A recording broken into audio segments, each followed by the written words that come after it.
Dans cette séance, on va savoir les produits de la combustion complète et les produits de la combustion incomplète d'un gaz. On observe que la flamme est bleue, signifie que la combustion du butane est complète. Au départ, c'est-à-dire avant la combustion, on a le gaz butane et le dioxygène de l'air en excès. On veut savoir les résultats, c'est-à-dire les produits de cette combustion du butane dans le dioxygène. Pour cela, on va orienter un flacon, par exemple Erlenmeyer, en face à la flamme. Après un instant, on ajoute à l'Erlenmeyer le sulfate de cuivre anhydre qui teste la présence de l'eau. On observe que le sulfate de cuivre change sa couleur de la couleur blanche à la couleur bleue, ce qui prouve que parmi les produits de cette combustion est l'eau.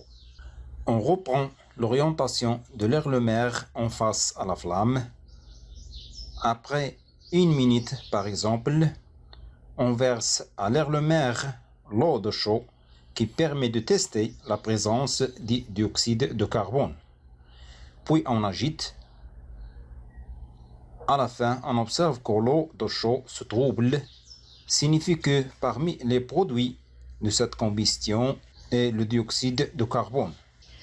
Si la combustion est incomplète, quels sont les produits en plus du dioxyde de carbone et l'eau?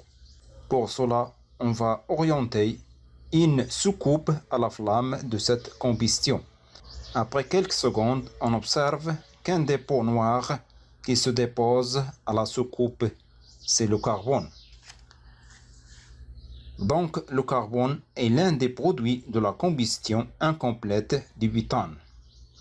En résumé, s'il s'agit d'une combustion complète d'un gaz, avant la combustion, on a le gaz et le dioxygène en excès. Après la combustion, les produits sont le dioxyde de carbone et l'eau.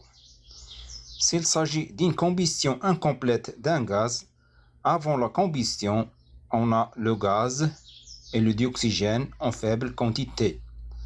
Après la combustion, les produits sont le carbone, l'eau, le dioxyde de carbone et le monoxyde de carbone qui n'a ni de couleur ni d'odeur.